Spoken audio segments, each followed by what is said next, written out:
The advice and opinions expressed by the host of Autism Live and her guests are meant solely as suggestion and should not be in any way construed as child-specific advice. The Center for Autism and Related Disorders advises working with a board-certified behavior analyst who has experience with autism before starting any intensive behavioral intervention. Any choices you make in determining your child's treatment are completely at your own discretion.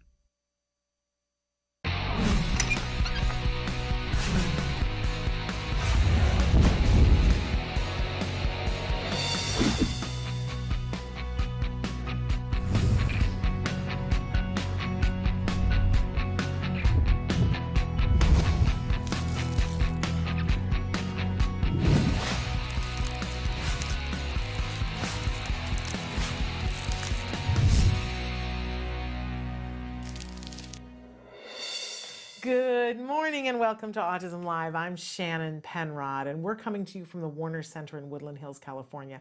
This is the home for Autism Live. It is also the home for the Center for Autism and Related Disorders, and we're excited to be here with you. I want you to know that this entire program is meant to be interactive. Traven is going to show you some of the different ways that you can interact with us, and while he does, I want to remind you that our homepage is autism-live.com, and when you go there, there's so many things to do. Please chat with us from the bottom of the page where it says chat. All you have to do is click it. It opens up a box. Please watch as many of the videos as make sense to you and that are useful to you. We try to put them into like subcategories, but if you're having trouble finding something, you can always search for it at the top of the page. And if you really can't find it, please reach out to us and we'll be happy to help you find the video that you're looking for, because we've made thousands of hours of video. If it's not there, we're happy to do that show. And obviously, we're never going to be done talking about all the things having to do with autism. So we are happy to hear what you guys want to talk with us about. How's that? We've got a big show for you, so I don't want to belabor it too much, but I do like to remind you guys that we have experts on the show, and we love to be able to bring you experts for free who you can ask questions of, and they'll answer your questions. But I do want to remind you that I am not one of those experts. You can ask me questions, and I'm always happy to give you my opinion, but I'm not an expert, and I want to be clear about that. My son was diagnosed at the age of 2.5, and that was roughly 14 years ago.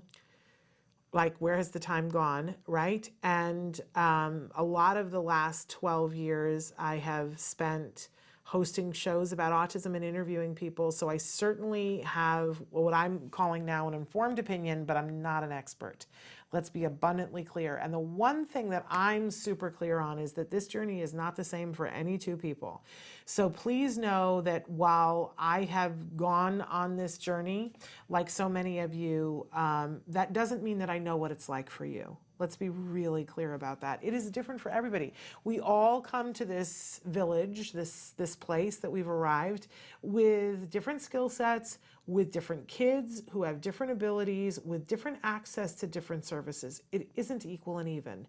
And even if it were equal and even, our kids are different because they're people, they're individuals, and we never want to make it sound like it is one size fits all. Please know that I totally get that. But I appreciate the journey that you are on, whether you are an individual who's on the autism spectrum, a parent of someone on the spectrum, or someone from the world who has some designation, but they love someone on the autism spectrum. We welcome all of you. We want to help you to get to that progress that the individual on the spectrum so richly deserves and the dignity that comes with that. That's really what we're about here. And of course, we value your thoughts and your opinions. And I don't pretend to get it right all the time. I just want to say that. I'm here as a student, not the teacher. I'm here as a student. And yeah, I want to hook you up to the things that you want, and I want to be a conduit so that if you're looking for answers to something, I hope to be able to hook you up to an answer that's meaningful to you. But I just always, there are times when I hear people are like, well, she must think she knows everything. I don't know anything. Let's be clear, except for the fact that there is this big, beautiful community of people who mean well and need individual things. That's what I know for sure.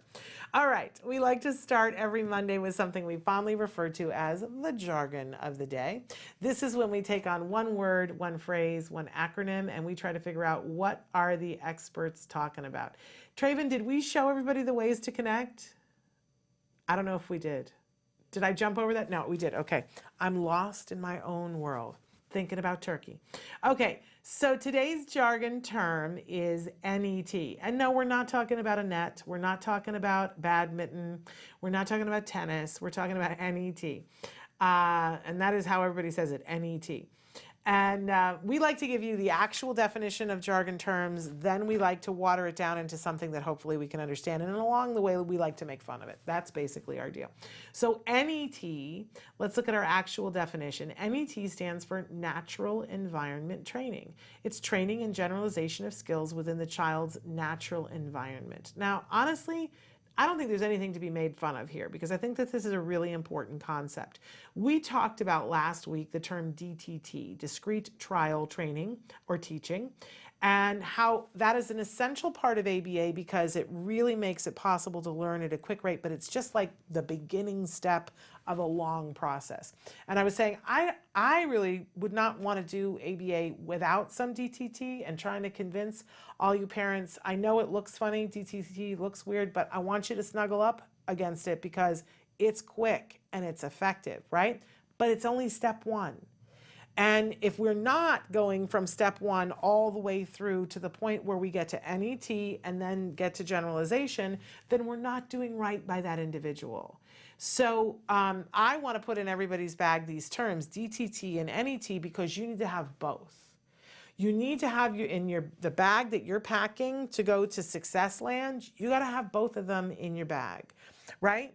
A lot of people are like, well, I like the way NET looks. I feel that it treats my son or my daughter with more dignity, and that DTT doesn't. I just want to say to you that I know that there are just all those videos that are out there, but I've seen people that all they do is NET, and you can frog around for a long time and frustrate your kid just doing NET. The truth of the matter is that if our kids could have learned through NET, then we wouldn't need ABA to begin with.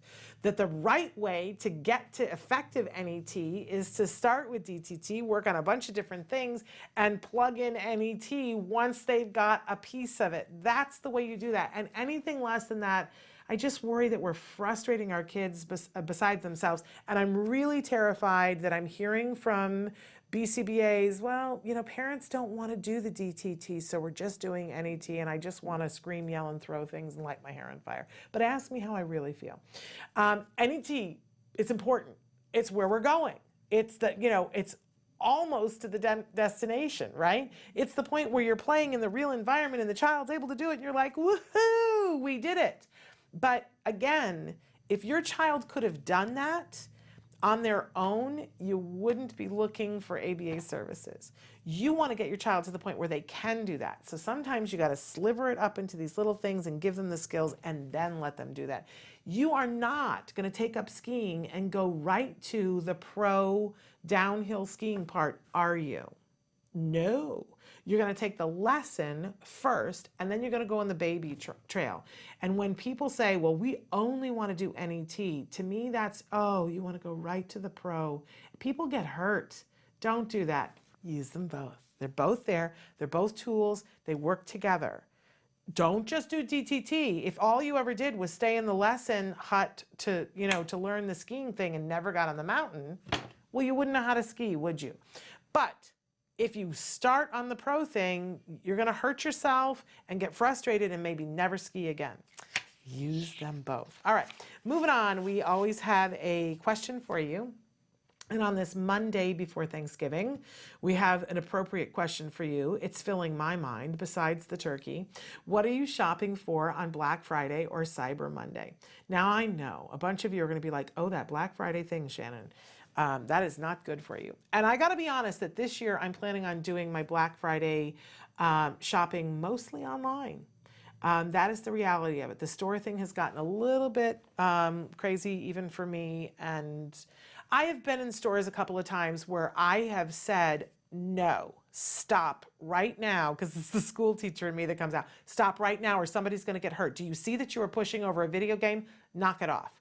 Right? And I can't help myself. And I'm still alive. But it gets a little nuts sometimes in the stores, right? But I gotta say that I'm definitely going to be doing it online, and here's the reason why. That if you know what you want, and if you are mindful about what you're shopping for, and you can look online now, almost all the ads are leaked by now. You can go online and say leaked Black Friday ads, and if you already know, have your list beforehand of what it is that you're shopping for this holiday season. And it might not be something to go underneath a tree. A lot of times we need something for the household. Last year it was a vacuum cleaner. I needed a vacuum cleaner, and I'm sick and tired of buying the cheap vacuum cleaners that last for a year and die. I really wanted a Dyson, and Dyson vacuum cleaners are really expensive. This is not a commercial for Dyson vacuum cleaners, except for the fact that I got one at 60% off on Black Friday. And it is amazing and has changed my life. All right, maybe it is a little commercial for Dyson. Send us money, Dyson. But my point is, if there's something that you already know that your child really wants, or that you really want to give your child this holiday season, or there is somebody special that you're looking to buy a gift for, or there's something that you have needed in your house and you know that you're going to buy it in the next month anyway, look and see if it's on sale at a great discount and if you can buy it online. The deals are crazy. They are absolutely crazy, and it's this weird thing that the next day they're not there. It is just a thing to jumpstart the holiday season. Don't go crazy. Don't spend all of your money. Don't leave yourself in a position where you can't afford to do things. But if you already knew that you were going to buy something, why not get it for half off? I'm just saying, I love a bargain. What are you shopping for? I know that there's a couple of things that my son is really wanting, one of which takes my breath away because it's a more expensive thing. So of course, I'm looking to get it 60 to 70% off, and I'll let you know. And it might be Cyber Monday that happens. Okay, moving on, but write in, tell us, what are you looking for? I love to hook people up to where the sales are. But online, I think, is the ticket this year. Okay, we always have a topic of the week. And our topic this week, I know last week we were all about get your grateful on. So this might surprise you this week. It is changing the routine. And I know I promised to talk about this last Thursday and we didn't really get a chance to, but it's the holidays and the routine changes a little bit now, right? And that is sometimes really hard for an autism family because you're like moving and a grooving and your child goes to therapy and you go to speech and you go to OT and you got this lesson and you got that lesson, and then all of a sudden a holiday comes along and you're looking for the break. You're looking for that other people supposedly feel, right? And yet all of a sudden it's like, there's nothing. I don't have therapists coming. First of all, I want to say to you, is that the truth? Because a lot of providers are making themselves available on Thanksgiving and the day after. I can tell you that at CARD, they have offered for therapists that they get paid extra. Like any other business, if you're working on a holiday, they get paid extra. And so if you are needing services on Thanksgiving Day, or you need services, there are some CARD centers that are opening early on Black Friday so that parents can drop their kids off. Their kids are in session and they're going shopping. So don't assume. Ask. Ask if your services are still available on those days before you decide to do something else. Ask and it might be there for you. If it isn't there for you, if you are someplace that you don't have an AB provider or your AB provider isn't doing those kinds of services, then I would say to you, make a plan. Make a plan to make the most of this change of the routine. Because part of what we want our kids to learn is that when we change the routine, it isn't necessarily a bad thing. Sometimes it's an extra special, fabulous thing. So, but if you try to wing it, you will very quickly find yourself behind the 8 ball. So don't take on too much, but for each day, have one thing that is planned. Just one thing, don't make it 8. So for instance, on Thanksgiving Day, if there's no services and you are there with your child and you are alone, plan one thing. It could be a trip to the park. It could be that you teach your child how to make their very own pumpkin pie, and you're making one next to them so that if it doesn't work out, you still have a pumpkin pie, right? Whatever you think that your child would enjoy and learn from, and any activity that you do with your kiddo can be a supercharged learning environment. Even waiting in line at the ATM, don't waste a moment. you can play I Spy waiting in line at the ATM, right? And so I spy with my little eye something that's red, right? Or something that's a triangle and red, right? And then it gets the child tuned into the environment looking around. So have a plan for each day that there is nothing, so that you've got something to anchor yourself with, hopefully something physical that tires them out, right? So going to the park is a great thing to do on those days off, but have a goal in mind of what you hope to accomplish by that. Maybe it's that you're going to run, and that you're trying to get this child to run just a little bit faster. And so you bring a stopwatch and you say, okay, right now we're gonna run from here to here, and we're gonna see how many seconds it is. Oh, that took us 12 seconds. Do you think we could do it in 11, right? And wear them out in the best possible way. But do something that would be fun, or make it fun, right? And change the routine. It's okay to change the routine. I know some of you are like, no, we can't change the routine. Change it in a small way, because someday you are not going to be there to keep the routine the same. So start now. Changing the routine in little ways and showing them you're okay. It's perfectly okay. You're all right. It's going to be okay. We just went through a big change here at the office, and I don't like change. Do you like change? I don't like change. And everything sort of changed, and I was like, oh, I don't like this. But, you know, for how many years I said to myself, it's okay. It'll be okay. Just take it as it comes. Breathe through it. We'll find where everything is. It will be okay, right? We want to give that to our kiddos, that particular thing. So embrace the change. That is what comes with holidays. That is what's stressful about the holidays. Well, one of the things. Embrace it.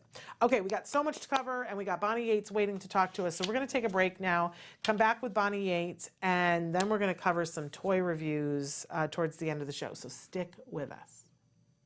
Hey, I'm Candace Cameron Bray. Tom Bergeron. You're watching Autism Live. And you're watching Autism Live. And you're watching Autism Live. You're watching Autism Live.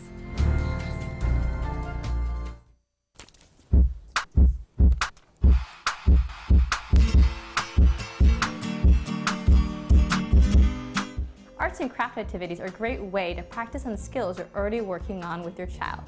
For the month of November, we'll be making a paper corn. The skill we're going to be focusing on with this activity is fine motor, more specifically the pincher grasp.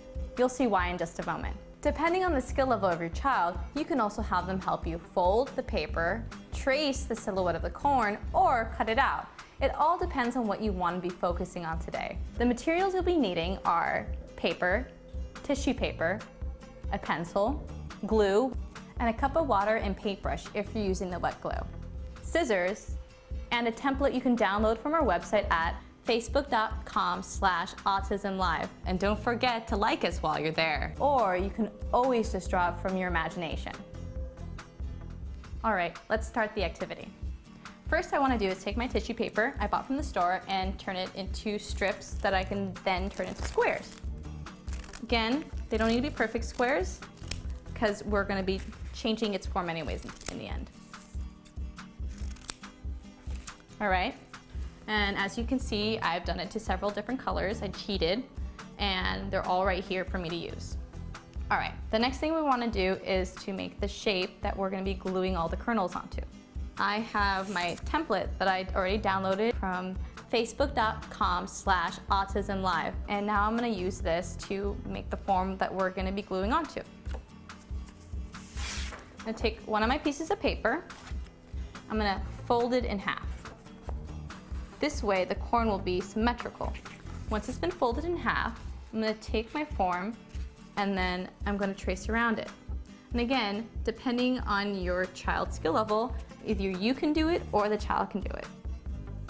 But again, the focus of this activity is the pincher grasp. All right, now that I have it traced, I'm going to cut it out.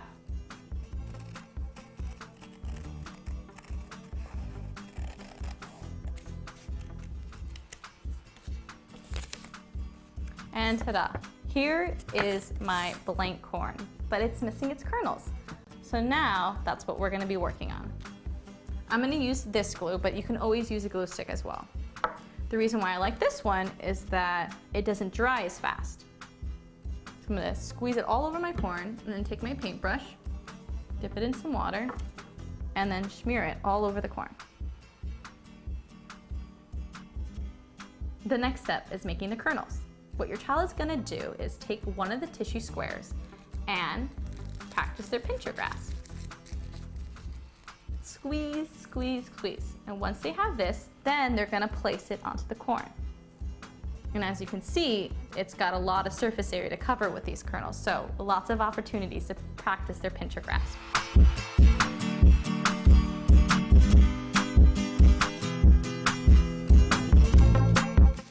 And ta-da, it's done. As you can see, lots of opportunity to practice your child's pincher grasp.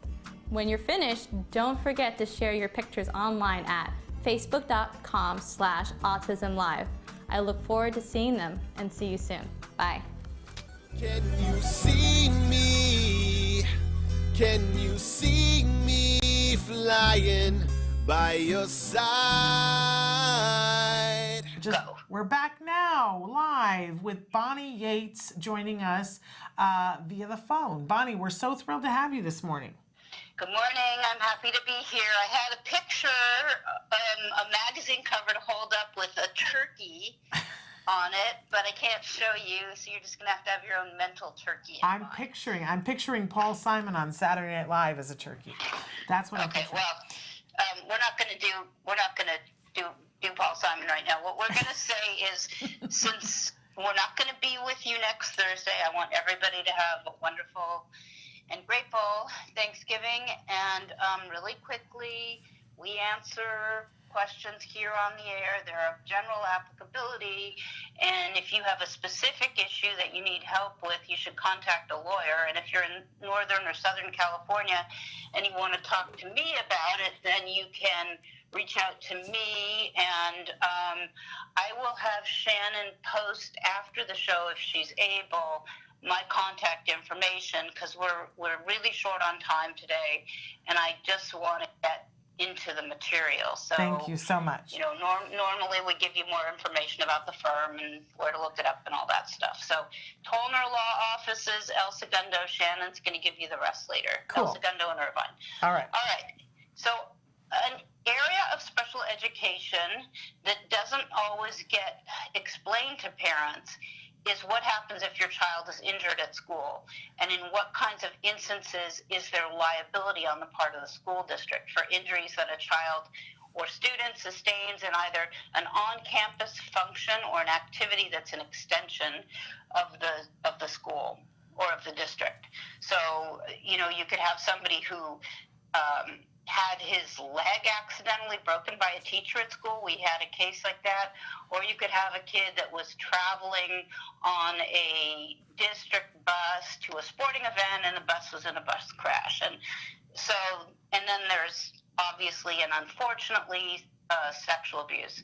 So I'm going to talk a little bit about what constitutes a cognizable injury for purposes of bringing a damages action against the school district. And by damages, I mean money damages, which are not available under the IDEA. So these are other statutes, so that you will be on the lookout and you can prevent and you can protect your child if they are injured at school. So I just have a variety of materials. We'll get through as much as we can. A recent article that I looked at, I mean, we're sort of starting with the worst first, was entitled How a Culture of Covering Up Sex Abuse at Public Schools is Hurting Children and Costing Taxpayers Millions. And basically, the Southern California News Group did a very comprehensive analysis to see whether there was effective reporting going on by school personnel about things that were happening at school. And they concluded in school districts across Southern California, some educators are shirking their duty to report to law enforcement, choosing to keep things quiet rather than, quote, ruin lives, unquote, of coworkers and suffer the taint of bad publicity. As a result, the Los Angeles to Redlands and Riverside to Torrance victims of sexual abuse are settling lawsuits with school districts that failed their students, costing taxpayers more than $313 million in 7 years. So the point about this article is that the taxpayers pay to support the schools, and then when the schools don't adequately address the issue of injuries to students on campus, the taxpayers pay again. So they had some discussion about specific cases of child abuse that happened at school, and they're pretty horrible, and I'm not going to go into the specifics. Yeah, thanks. But it seems to be one of those institutional problems where, for whatever reason, structurally, the institution doesn't root out bad actors and corruption, and it tries to maintain the status quo. So they gave us a little bit of a profile of like where the misconduct occurs. So 53% is at school or at a school event, and then another 19% was online, and the rest occurred outside of school. The victims were 56% female, 15 was the average age, 62% were high school students, 49% were minority students, 53% were economically disadvantaged. The offenders were 67% male, 78% white, average age of 36, 68% were general education teachers, 21% were coaches, 9% were music art teachers, 50% had prior allegations against them, 7% had prior arrests with an average jail sentence of 47 months, 53% were convicted, 51% were registered as sex offenders, 36% were on paid leave, and 24% resigned. So that was really, those are really pretty daunting, terrible stats on what's happening at school. Then they look at specific school districts and how they dealt with allegations of child sex abuse. They looked at Redlands Unified, and they found that there was essentially a cover-up. They looked at, I just want to tell you quickly the districts, and then I can send the article. Okay. They looked at, Good. Torrance Unified. Torrance Unified had a very, very big settlement, a $31 million settlement with families of teens molested by wrestling coaches. And then they looked at two LAUSD cases that were very bad and were in the paper and were super upsetting and also highly sensationalized by the newspapers for their own reasons, but be that as it may. Those are arguably the most serious injuries that occur at school, but there's other kinds of injuries, including like restraints and seclusion, personal injuries. Sometimes, teachers hit kids, or they can also be liable for excluding a kid from school or from a school activity on the basis of their disability, like a student who was told, you can't play on the golf team because you have an IEP. And so it's not only the really egregious, obvious injuries like sexual abuse, but there's also disability discrimination. And then the question is, how do you enforce those rights? So I sometimes have parents report to the Department of Children and Family Services and the police department if there's a continuing pattern of students coming home with bruising and there's no explanation for the source of the bruising. So I tried to find an article for everybody about reporting duties for students, and I just couldn't find one. But I found a disability rights publication on reporting elder abuse, and what it does talk about that I want to make you aware of is that teachers are definitely mandated reporters for abuse. There's no question. So I don't really understand, like I have a situation now where the mom reported abuse by the teacher at school, and the mom tried to report it to DCFS, and DCFS said, we can't take a report if it's about a school person. I think that that's wrong, and I'm following up with county council. But basically, teachers are mandated reporters, and so are other school personnel. And if there's knowledge of abuse or another kind of injury to a child, they have to report it. If they observe it, they have to report it.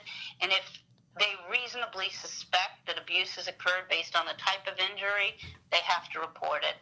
The law requires that the report has to be made as soon as possible, as soon as practical, followed by a written report within 2 working days. And if you don't report, if if you're knowledgeable and you don't report, there's a potential fine of up to 6 months in county jail. However, if the failure to report leads to death or great bodily injury, the fine can be raised to $5,000, which isn't much. Can my supervisor or anyone else report for me? No, the obligation for the teacher to report falls on the teacher, because the teacher is the one, or whoever it is, the person with direct personal knowledge and, you know, who actually sees as a percipient witness, those are the people that have a duty to report. So there's no reason why teachers shouldn't be reporting injuries at school. Teachers have They have immunity. Excuse me. They have immunity from prosecution for making a report, and their reports are also supposed to be anonymous. They've really tried to make it so that people that report don't have adverse consequences. Now, I'm moving into the realm of telling you about the statutory scheme that allows parents to sue a public entity for personal injuries in California. There's a few more facts first that you need to help you understand how it works. So Title II of the Americans with Disability Act, the ADA, prohibits disability-based discrimination by state and local governments, and Section 504 of the Rehabilitation Act provides for similar protections from discrimination by entities that receive federal funds. In California, we have the Unruh Act, which prohibits disability-based discrimination by businesses, and it also applies to government in some circumstances. And any violation of the ADA, which is federal, is also a violation of state law. However, in some circumstances, state or other federal laws, such as Section 504, may provide a higher level of protection than Title II. But anyway, you have all these statutes that are supposed to be preventing disability discrimination, which is the exclusion, segregation, and unequal treatment of people with disabilities by public entities. This includes the failure to make changes in policies and practices known as reasonable modifications or reasonable accommodations to allow a person with a disability equal access to government services. These changes are required if they do not fundamentally alter the nature of the government services and do not impose an undue financial or administrative burden. I'm not going to get into that too much, but discrimination also includes the failure to provide auxiliary aids and services if necessary to ensure effective communication for people with disabilities. Now, I've had some parents getting their ABA therapist as an accommodation, but other examples of auxiliary aids and services include qualified sign language interpreters, real-time captioning, and qualified readers for people who are blind, printing documents in accessible formats such as large print or braille, documents compatible with screen reading software or audio recordings or printed information. So there could potentially be, for example, disability discrimination if the district said, you don't speak English, we're not going to bring an interpreter to your IEP. Okay, so that would be like an auxiliary aid or service. So then there's also disability discrimination based on lack of access. So there's lots of different ways that a district can perpetuate an injury against a person, often a student, but not always a student, on the campus. And then we get into, okay, how do you enforce your rights? And that's really where we get into, in California, that if you want to sue a public entity, there's a notice requirement called a government claim.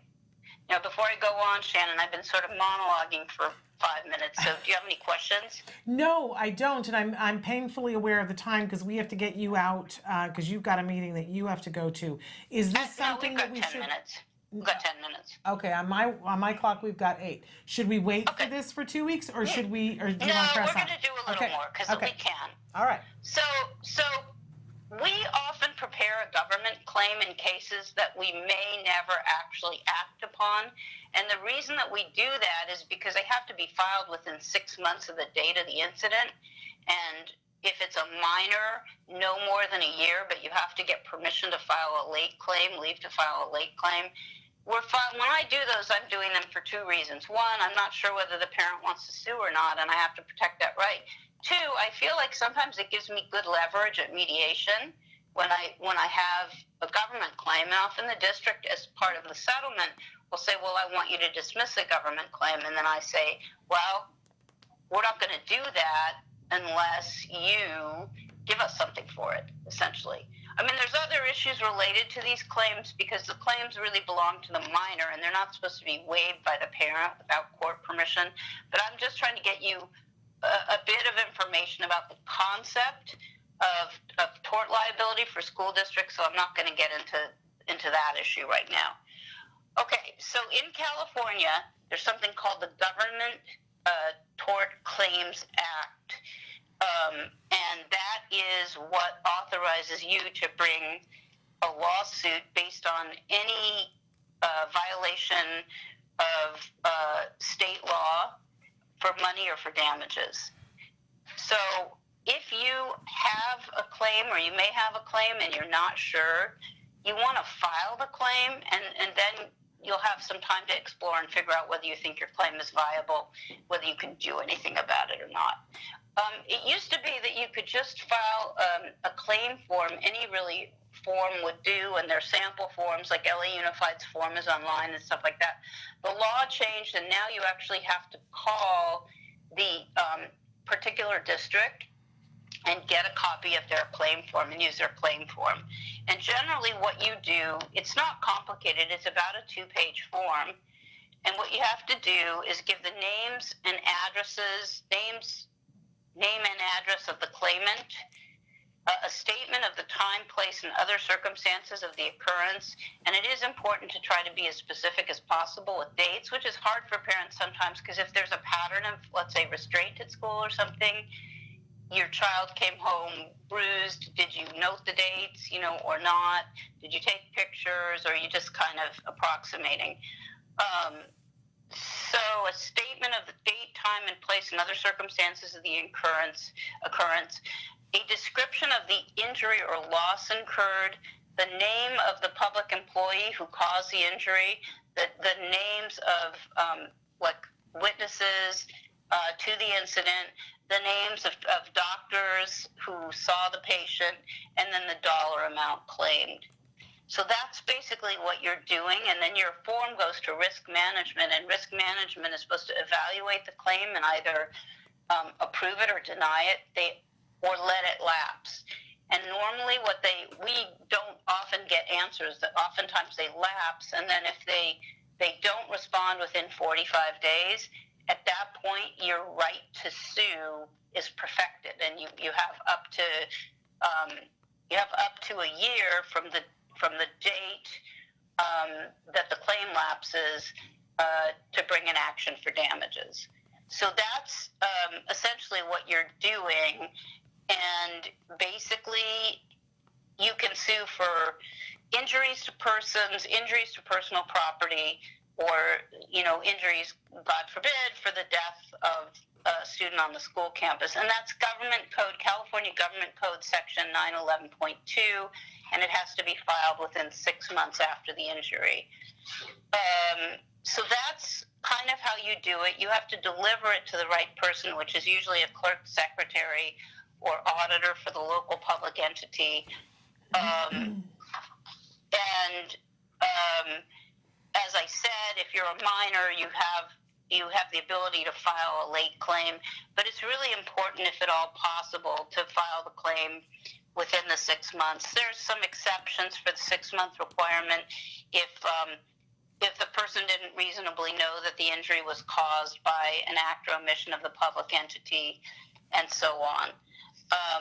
So there are statutes of limitations, and then there's exceptions to the statute of limitations. You can't sue the school district for everything. You can sue them for violations of statute, and then you can sue them for negligence. And there's a whole analysis about whether or not there's a special relationship between the district and the parent that imposes a duty on the district. And I'm not really going to talk about the factors, but if people have questions, we can talk about them. But basically, the point is if your child gets injured at school, there's a process for seeking redress for those injuries, and there are time limits that are important. And also, sometimes people don't think of things as injuries that they are injuries. So, for example, we had a case where a student's parent provided the one-to-one aide that went to school with him every day, and the district decided the aide couldn't come to school anymore, and then the student was excluded from school, and he developed a lot of psychological and physical problems as a result of that, and that led to a lawsuit against the school. So one of the things I want to encourage you to do is, if you have questions about what is or might be an injury, or anything else that we've covered today, to send in your questions, and we will answer them the week after Thanksgiving, which is 2 weeks from today. I think that's everything I was going to say about this for today. That's brilliant. Thank you so much, Bonnie, for taking the time to be with us. We appreciate it always. You're one of the things that's on our grateful list. All right. Well, I really missed the questions. I didn't get any questions this week, so send questions for 2 weeks from today, and I'll update you at that point about our move into our El Segundo office, which we're very excited about. Fabulous. Thank you so much, Bonnie. Okay. Bye-bye. Have a good day, everybody. You too. Bye-bye. Okay, bye. So that was the fabulous Bonnie Yates, special education attorney. We've got much more show and a lot of toys to show you, so stick with us.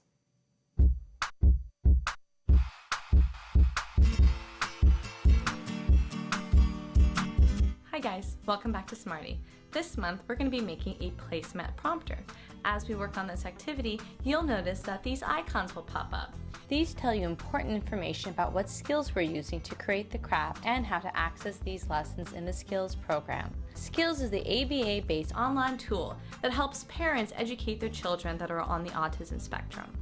And if you are a Skills user, this will help you get the most out of this educational experience. Well, let's get started. The materials you'll be needing are the template from our Facebook page at facebook.com/autism-live and your dishware. This activity is going to help your child be able to set the table on their own. The way we do that is by using this prompt. This template acts as a placemat for the table. So it has all the prompts as to where all the dishes and utensils need to go on the table. And as your child gets better in remembering where everything goes, you can remove prompts to make it more challenging for them. And lo and behold, as time goes on, they'll be able to do it independently without any prompts. Well, I hope you enjoy this really super quick and helpful activity. Well, until next time guys, craft on! To find more about Skills and to access all of the lessons you saw in today's Smarty, visit skillsforautism.com and click on the parents icon. Skills, the online autism solution.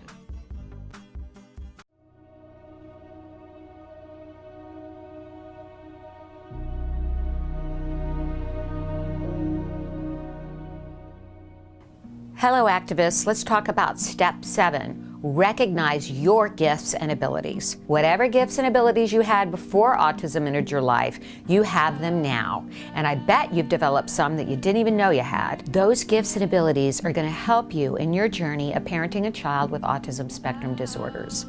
Maybe you're a born researcher, teacher, negotiator, or organizer. Well, you're going to need all of those talents. And you could find a whole new calling. That's what happened to me. If you had told me 20 years ago that I was going to leave behind a career as a television producer to work as an autism advocate and activist, I would have said, you're nuts. If you don't think you have any special gifts or abilities, ask someone who loves you. They'll tell you what they are. I guarantee you, you have them. What's your special gift? Find it, use it, for yourself, for your child, for the good of all concerned. Until next time, keep the faith. Hi, Lisa Ackerman back with your Talk of Facts, the autism journey questions and answers that you need to help your child make the progress they need. I'm here to talk to you about one really important item. A lot of people ask me the question, well, Lisa, I want to see this specialist in another state.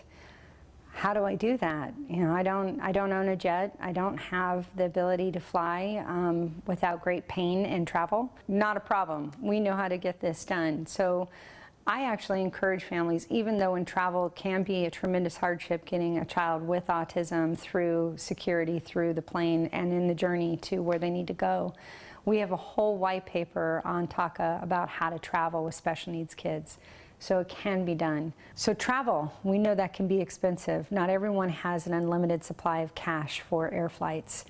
We love and work with this group called miracleflights.org. They're fantastic.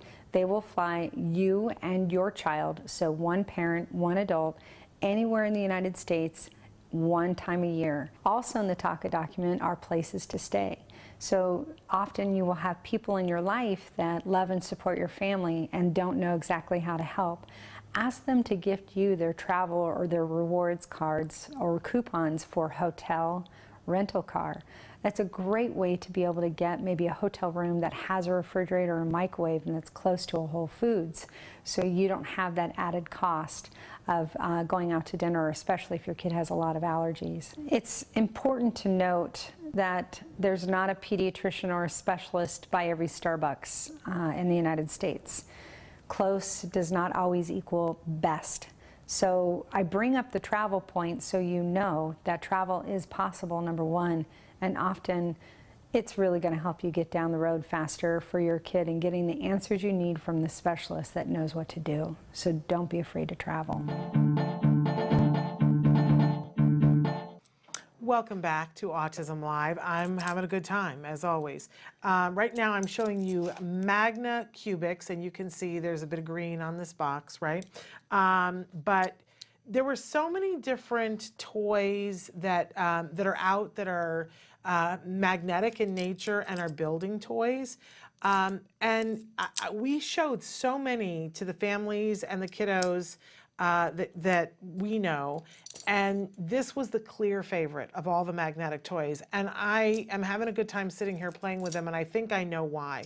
There is something really satisfying. First of all, you've got your 3 different shapes. You've got your pyramids, you've got your blocks, and then you have these wonderful hexagon bases, right? But the magnets shift directions so that they will attract to each other no matter which way you put them. They flip. So it makes this satisfying little clink noise, and they move around. So I can put it just off the edge, or I can put it directly on. I can put it on the side, and you can hear the magnets shift. I don't know what fun technology that is, but it's super fabulous, and I can make any shape that I want to. You can have so many different things that you can do with this, and I want to say this got our Oldie But Goodie Award for school-age kids, because the magnet toys, while they were hot in the new thing maybe 12 years ago, now they're a little bit, they're stalwarts. They've been around, and it's a great way of doing a building toy for kiddos, where having to, put something together where we're not right there in the fine motor, but they still want to build, because we want to work on that fine motor, but we don't want to prevent them from making the progress that they can. They're still going to use the fine motor to connect, but they're not going to have to put as much push and pull into it, right? And they can build. But you can work on shapes, you can work on colors, you can work on building skills, executive function, because part of what you can do is see who can build the tower. I just had a moment before where this tower was leaning, and when I offset the magnets just a little at the base, then it was sturdy, right? So these are all great ways that you can play with someone. With very little kids, and with a very little kid, you would want to monitor any kind of a magnet toy to make sure that they're not mouthing. But with very little kids, we play with blocks, right? And we try to do block imitation. It is a basic skill that we would do with little kids. You can have a great time with kids doing that. And then there's always cause and effect that, that we teach kids. You get their attention by making them knock the block over, right? That's very satisfying for the very little kids. And then you build it back up. So we love this. It's Magna Cubics. This is a great set. It's an 85-piece set. Somebody can have a really good time with this. This is a toy that is, again, it's well boxed, well contained. I'm always looking for that in a toy. And a super building toy, Oldie But Goodie Award for our school-aged kids. Okay, so let's see what we got next on our list of toys. We're not even going to go to break. We're just going to very messily put toys down and show you the next thing on the list. but I do love the magnet. Okay, so relay is next for us, and this we kind of went nuts over. We gave this a parent, the Parents Award from parents to parents.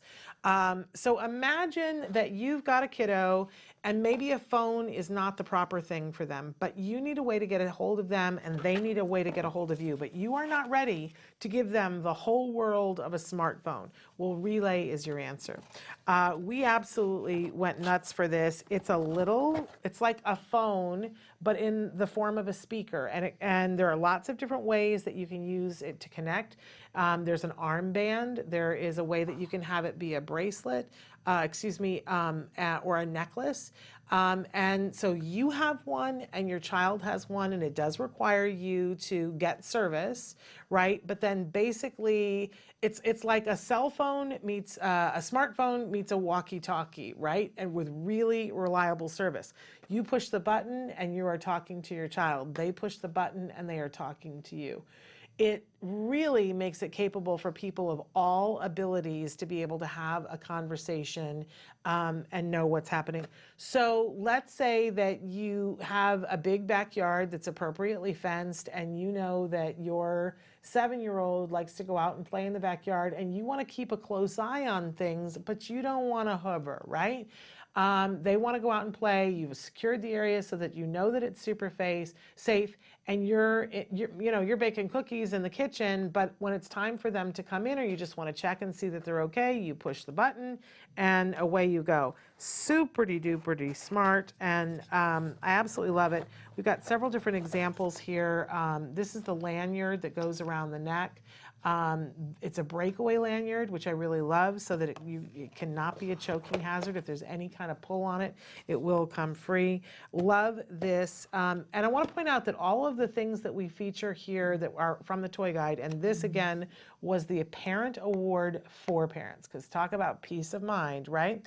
If you want to know where to purchase this, all you have to do is go online, www.autism-live.com, go to the top of the page. There's a little icon that says toy guide, click on it, and then you've got the toy guide. You basically want to go to the age range. So this is in the parent section. And then you can find it, hover your mouse over the title, which is relay. And that will give you the link to be able to find out more information about this and to purchase it. But what a great gift for those of our kids that we're not ready for the smartphone, because look, that comes with a whole bunch of other stuff, right? But you want to know that you can get a hold of your kiddo and talk to them, and that they can call you if they need help with something. Love, love, love the relay. Love the beautiful boxes. Okay, so that's relay. Next up is Spirograph, and this particular one is Spirograph Junior. I love this because this is an amazing oldie but goodie, right? But an updated oldie but goodie. So we picked this for preschool. When we're trying to get our kiddos, I'm going to get my iPad out of the way because it's blocking our view of the Spirograph. I don't know about you, but I loved Spirograph as a kid, right? And I loved all the different things that you could do from it and all the different ways that you could put the gears together. And wasn't it like the best when you got the gears to run smoothly? There was nothing worse than doing a Spirograph and you had it all going and it was making this beautiful design and then something slipped, right? And that was the bummer of it all. Well, what I love about this Spirograph Junior is that it comes with a traveling case, right? And it's got a little bit of weight to it. It's not real heavy, easy to carry, but the things snap in. So and I'm throwing things all over the studio now. But so your different gears and pieces snap in so that it's all held in place. You pick your pens and you put it in and you make your beautiful, beautiful. I'm going to put a piece of paper in to demo. But how much do we love this? It's perfect for little hands, and here's the great news about it, is that when your kiddos are playing with this, they're going to get excited because they're working on their fine motor, right? And we want the handwriting to look really good, and a lot of our kiddos are, they're a little bit behind in their handwriting skills. So, by the way, there's a booklet that all of the gears have letters on them, and they come in different colors. Of course, I would hold up the green one. What is wrong with me? They've got numbers on them of which one you want to put your pen in. So there's a guide that tells you, oh, if you want to make this design. So if they want to make a specific design, they can do that. Or they can do what a lot of us did and still do. You just say, I'm going to stick it in this one and let's see what happens. And then you see the cause and effect of, oh, so just doing that, I love it because it's so, you're not going to get any slippage. So what I just made, right? Now the fun becomes you take a different gear and you take a different color pen and you pop it in there. I'm going to pick red this time. And we're going to add to our shape, and I see what design it makes. It's Spirograph, you guys. It's super fabulous. I get great cause and effect, but I'm working on my pincer grasp, and I'm working on all those fine motor skills that are going to help with my handwriting. And when I'm done, I lift out, and I've got my beautiful piece of art. We know that making mandalas are supposed to be centering for kids. It's stuff that helps reduce stress, and helps with mindfulness. This is a really fun thing to do. We all are familiar with Spirograph, and this in particular, this Spirograph Junior, super fabulous. And again, this whole little case here, I've got my booklet, and I can store all of my pieces. Great to go away for the weekend to grandma's house. It's really great. If you've got somebody you need to be working on handwriting with, get them a Spirograph Junior. We absolutely love it. Again, it's available on our toy guide. Okay, moving on over. Show and Hut is a great toy company that makes musical toys. And they make really high quality wooden musical toys. These are toys that last generations. So if you want to give a gift that is going to help your child to access music, this is a great gift. It's called Band in a Box. And again, by Show and Hut, and they are famous around the world for the amazing toys that they make. I have no idea. I've lost all my paperwork now. But I think that this was our preschool award from parents, because the parents went absolutely nuts for this. When you got those little ones and all they want to do is do screen time, and you want to get them back into something that's experiential, well, we know that music helps with so many different cognitive things, including math. What better thing to give? I've got my little castanets here. There's a wooden kazoo. Love that. There's the thing to do the jingle bells with, and of course, the xylophone. This will survive as many children as you have in your family and be available for the next generation of kiddos. Somebody said to me when they saw that we gave this, that the parents voted for this and picked this, they said, that's surprising to me because parents always want something that's quiet. And I said, no, not in the autism community. In the autism community, we want them to be growing, and what we don't want is repetitive noise, because that will drive us all to the nearest liquor store, won't it? Right? And so this is fabulous because you're not going to get that repetitive stuff that comes with the stuff online. You're going to get them experimenting with music, which is a really fabulous thing. So it's a band in a box, a great way to play with others. I would encourage you to play this with your child. You pick one instrument, they play one instrument, and then you trade, right? I'd love to see Jimmy Fallon and the Grassroots get busy. They have all their little plastic, stuff when they do the little band. They need a Show and Hut band in a box. Did you hear me, Jimmy? We love Jimmy too. He's in our toy guide this year too. So check this out. This is available in the toy guide. When you go into the toy guide, that's at autism-live.com, click on the toy guide icon at the top of the page, and then you can look at the whole toy guide. When you find where the band in the box is, you just hover over the title of it. It will, if you click it, it will take you directly to where you can purchase this and other high quality musical toys from Show and Hut. All right, is that it? We got them all in today, but that's just the beginning. We have so many more. I'm gonna just stay castanetting. We have so many toys to show you after the Thanksgiving holiday. So let me take just a second to talk with you, and amongst all of my papers that I've drawn spirograph on now. Okay, so tomorrow we have a best of for you. Then on Wednesday, we think we might have Dr. Grant Boucher, but I cannot promise. It is the day before Thanksgiving. On Thursday, we are playing the best of Temple Grandin because let's be grateful, right? And then on Friday, we've got the Toy Festival continues. It's off the chain, no holds barred. It's Black Friday. So you won't want to miss that. Be there with us. Until then, give your kiddos a hug from me and one for you too. Bye-bye for now.